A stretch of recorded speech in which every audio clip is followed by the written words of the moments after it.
Hi, I'm Doug from Dynamic Computing, and welcome to episode 50 of 10-Minute Amiga Retrocast. This week, I want to go over some of the cool hardware, products, and accessories that have come out for our beloved Amigas in 2019. Now, I may have missed some, so please mention in the comments below what your favorite accessories of 2019 were. But these particularly influenced me. And you'll notice my Amiga 500 just crashed right on the camera. Nice job. You may have noticed that I have a new intro video and a new intro logo on my channel. Now, I've been using my current one for well over a year. Much of it I designed myself right on my Amigas, and some of it I used from some stock photos that I found online. But I felt it was time for a change. Kevin Saunders, also known as Invent71, contacted me about a month or so ago and offered to help me design and create some new logos and videos for the channel. And when a guy like Kevin Saunders, who's done the graphics for some of the best Amiga video games that we've seen in the last couple of years, offers to help you out on a graphics project, you don't say no. You may also have noticed that he snuck in a little plus sign next to the 10 in 10-Minute Amiga Retrocast. Yeah, I've pretty much given up on the idea that my videos are actually going to be 10 minutes. I do like to keep them around 18 to 25 minutes, somewhere in that range. But the 10-minute thing, well, just consider everything 10 minutes and beyond free bonus content. You may also have noticed some new intro music. Now, I've been using Helgi Kvalheim's Mushroom, which was also created on the Amiga, for about a year now. Maybe a little less than a year. And I enjoy it. It's great music. I enjoy the intro theme. Very catchy. But I thought, again, it was time for a change. Now, I've been talking with Mike Richmond, who I've interviewed in the past for the Vegetables review for Vegetables Deluxe for the C64 and the Amiga, and he gave me the thumbs up to use his library of music for my channel. So I'm going to start using that, and you're going to hear a lot more of Mike's music in the future. So in a nutshell, I have one of the best Amiga graphics artists helping me with my graphics, and one of the best Amiga audio creators helping me with the audio. Now, how cool is that? Now, all I need to do now is get Amiga Bill to fly down to Tucson for every episode of 10-Minute Amiga Retrocast and film me, and man, I'm set. Now, let's get right into the video. I want to start out with Stephen Jones' Checkmate case. This is one of the most important releases of 2019. So of course, he started this out as a Kickstarter back in probably 2018, and it grew into this beautiful case that's designed to hold an Amiga 500, A600, or A1200 motherboard, or even something called like a PC motherboard. I have no idea what those are. Now, Stephen did a great job on the case itself. It's made of metal and high quality plastic, and even the keyboard holder for the Amiga 500 is absolutely beautiful here. And he did a great job of keeping in touch with everybody during the Kickstarter, and also a great job with the delivery of it afterwards. Other people doing Kickstarters could learn from how Stephen did it, absolutely. Now, he's since opened the floodgates and sold a second batch of these Checkmate cases. He opened them up and then closed them again. Hopefully next year he's going to do a third round of case sales, and he's got some great ideas on what to do in the future with these cases, and every Amigan should be keeping an eye on what he's doing. Next, let's talk about the classic 520 accelerator. Now, the Amiga has a lot of really great accelerator options, like the ACA 500 Plus, the Witcher, the Terrible Fire, but this new one here, this just came out from Irix Labs this year and houses a 68020, and then it's got a CF card, it's got an SD card that is hot swappable, an actual IDE channel, 8 megabytes of RAM, and it's also got a flash ROM on it, so you can just flash your favorite Kickstart and have it boot so quickly, it's unbelievable. The great thing about this is it works in the Amiga 500 beautifully, and as you can see here, it works fantastic on the Amiga 1000 too, which makes really, really a great performing Amiga 1000. It's a slot on the side expander, and he also has some other products that are available too, so take a look at his website. He's got some cool stuff. Now, something new that's just come out this year is this purple beast here. This is an actual Amiga 500 replacement board with actual enhanced features, like the capacity to handle a 2 megabyte Agnes in it. You'll need to take some of the components from an existing Amiga 500, like the custom chips, and a ton of off-the-shelf components to populate your board, but once you're done, you've got a fully functional Amiga 500++ system. You've also seen this on Retro Man Caves, Neil's video channel. I'll put a link in the description for that. This is great. You can order it right from his email address. I'll put right down here.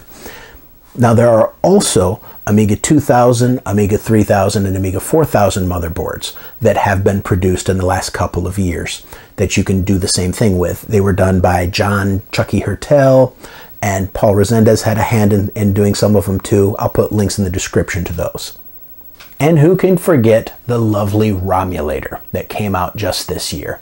This clever little device that's shaped like a starship from Star Trek will allow you to put kickstart images on an SD card, a little micro SD card in there.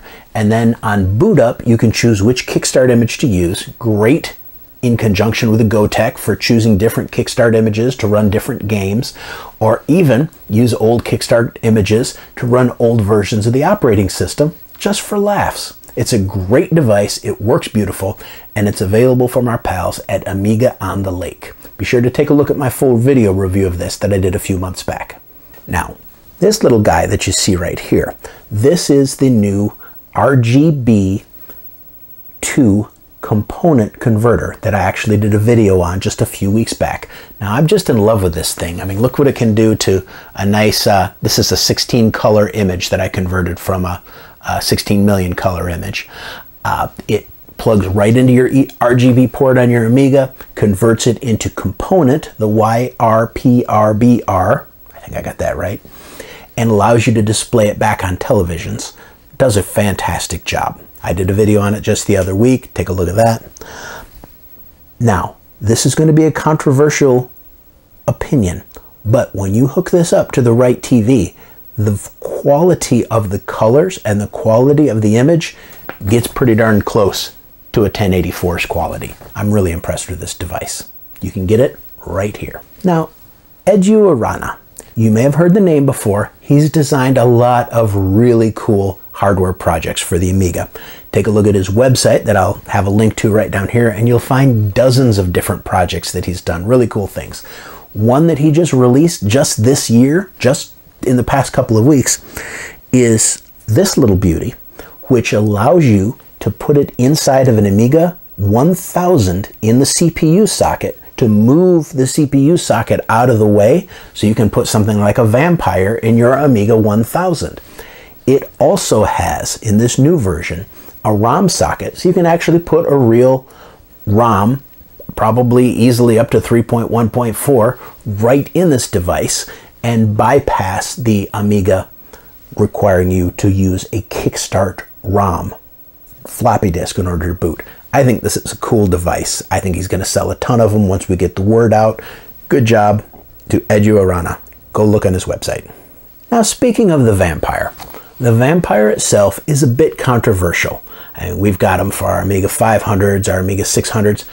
The Amiga 1200 Vampire was just announced for pre-order in the past few weeks, but actually released this year was the standalone Vampire V4. Now, you can fall on either side, and I don't really care which side you fall on of whether an FPGA is a real Amiga or not. Personally, if it runs Amiga software, if it does what an Amiga does, if it emulates the custom chips, sounds like an Amiga to me. And our own Dave Haney has written an article. My Amiga guru'd. How nice. Our own Dave Haney has written an article recently about using FPGA and how it is a legitimate way to emulate a computer. And Bill Hurd has also said many, many times that he is just as happy emulating a Commodore 128 on a PC as he is using a real one. It's just as real to him. So if those guys can say, yeah, this is legit stuff, I'm all for it. The Vampire has 128 megabytes of fast RAM, 11.5 megabytes of chip RAM, which is really, really cool and is almost worth the price of admission just for that capability. Great audio, great video, and I just can't wait to get my hands on one. I think it's going to be a lot of fun.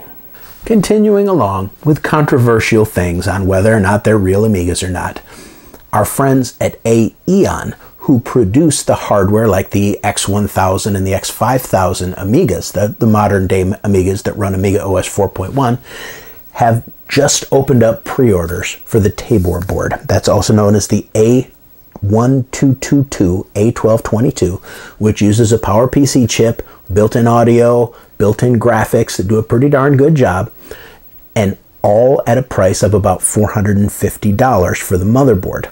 Not bad. You need to get a case, you need to get a keyboard, get a mouse, that kind of thing.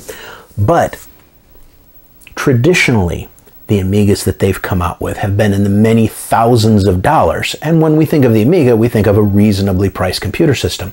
Now this Tabor board is finally getting us down into the price range where we can say, it's not a bad deal. Now, I'm hopefully going to be lining up an interview with Trevor Dickinson from Aeon in the next couple of weeks to talk a little bit more about the board, get some more information about it. But in the meantime, the website opened up in 2019 to take pre-orders for the board. I recommend you at least take a look at it. Now here's something a little different, because this isn't really hardware, but it was released this year and it's actually kind of cool. This is a faux leather dust cover for the Amiga 1200. Say hello, Amiga 1200. Hello. This is produced by our good friends at RetroReady.one. See the logo right there, the information right there. This is so cool. Luke produces these. His wife actually makes them and sells them right on the website for the Amiga 1200, the Amiga 600, and also for the Commodore 64. And nice quality material. I've been real happy with mine. Does a great job of covering up my beautiful little Amiga 1200. I say check it out. It's a new product. So it is exciting to see new hardware still coming out for our machines that have been discontinued for 25 years, and some of them haven't been produced even longer than that. I recommend everybody support their Amiga vendors, whether it's somebody like Amiga on the Lake here in the States, or Amiga Kit, or RetroReady.one, or AmigaStore.eu. There's a ton of really great Amiga vendors out there that are selling products that came out this year, that came out in the past couple of years. Some of them are doing projects like creating memory boards for the Amiga 600 and the Amiga 500, brand new boards that slap in the trap door and gives you more memory. Take a look and support these people. And I think next year is going to even be bigger and more exciting. Now, one last thing before I go. All of this stuff that you've seen here today, the Checkmate case, the accelerators, everything like that, that's all stuff that comes directly out of my pocket. I paid full cash for all this stuff. So it gets pretty expensive. So what I've decided to do is to go ahead and open up a Patreon page, and hope that some of you would be interested in joining me and helping me out in continuing to come out with new content, continuing to come out with new hardware reviews all the time. I love doing them. And also it helps support expensive things like the web hosting, email hosting. I've got a brand new website coming up in a couple of weeks for the Amiga Art Contest. And so if you're interested in becoming a Patreon, you can see the link right below for my Patreon page. And people who join, everybody who joins, is going to get their name in the credits generated by either an Amiga or a Commodore 64 or a VIC-20, whatever I feel like doing that week. And we'll have everybody's name right in the credits.